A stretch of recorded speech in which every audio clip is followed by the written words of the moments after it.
Hi everyone and welcome back. So what we will do in this video is we will add few more utility functions and we will write the test cases for that. Okay, like simple utility functions, like one we have a remove duplicates, another is finding out a particular character is a separator, or another is like string reverse, which you can do in a simple single line, string dot split dot reverse dot join. Okay, this is just another way running a for loop in the reverse order.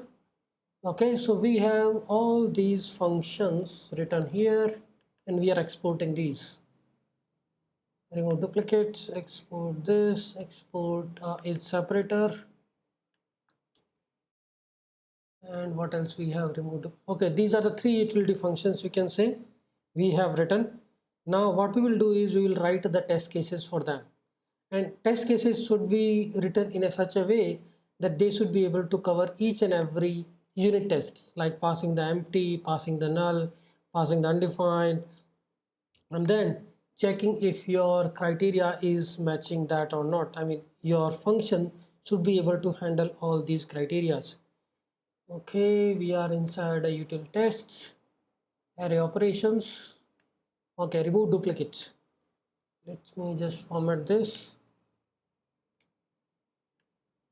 Okay, this is the first, but before that we should also check what if you are passing an empty. Okay, we should also be handling that. Like this is a remove duplicates array, right? So if, let's say, there is no array, right?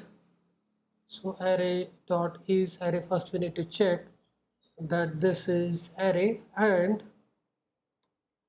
array dot length is greater than 0, then only we'll think of, okay, let's reverse this, right? If it is not an array, so there are two conditions.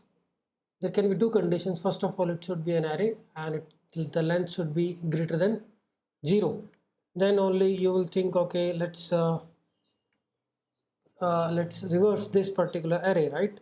Now what if you are passing an empty array, right? In those scenarios, what we need to do is we need to return a null. Let's say if you are passing array as null, right? So you will just return null. You don't have any other choice, right? So these are some additional checks which you need to have in your code. Now we can write our tests. So what if we are passing null, right? Then we are saying that we should be getting the result in null, right? So this is like happy path, should remove duplicates from. So here your message should be should return null if null is passed, right? Now what are the other test cases you can write? Just a happy path, unhappy path. You can send an empty array, right? For the empty array you should return the empty array. Let's say I'm passing this, and array dot length is, okay, it will fill here, right? Because my array length is, let's keep it 1 for now, and the same I will be expecting, right? So there can be some other test cases. We can say input is empty array, then expectation should be we should get an empty array as an output.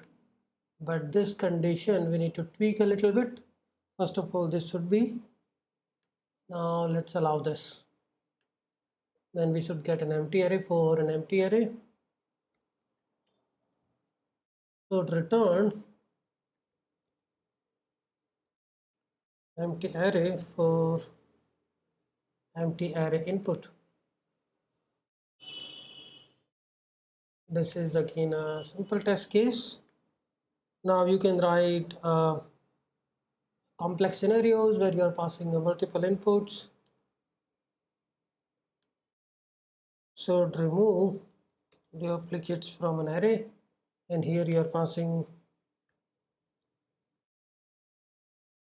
right, and you should return only this, right?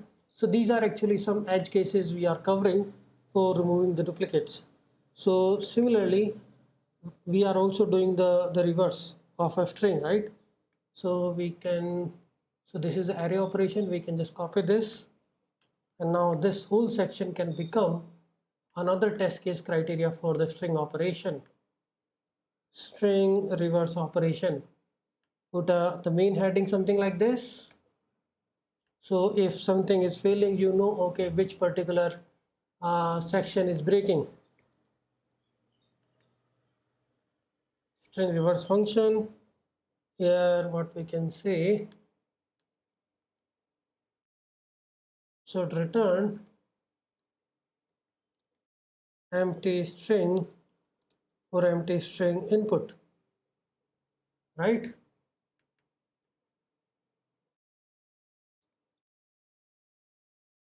Now what we are doing is we are going to call this function, which is string reverse. First of all, we need to import this, and we are passing empty string as an input.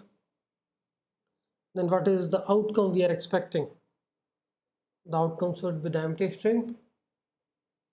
So the result to be equals to this, right? Similarly, we can just keep copying this, and we can check for all the other cases we have to cover. So to return AB from BA as an input. So we are passing BA, right? So it should be equal to AB, and this should be a happy path, right? Similarly, we can pass a number as an input also, because our test case should consider, like I'm passing 1 to 1, so to return 1 2 3 when 3 to 1 as an input. So 3 to 1 I'm passing, it should return me 1 2 3, and that's it. We can run the npm run test, and we can see all are passing, and you can see these nicely written messages. If anything is breaking, you would know for which particular reason your particular test case is breaking. Okay, now these are all synchronous test case we have written with the help of Chai and Mocha. But what about the asynchronous code where you have to make an HTTP call, or you have to call a function which is async function, right? So then you have to use await and all these things. Let's talk about that in the next video.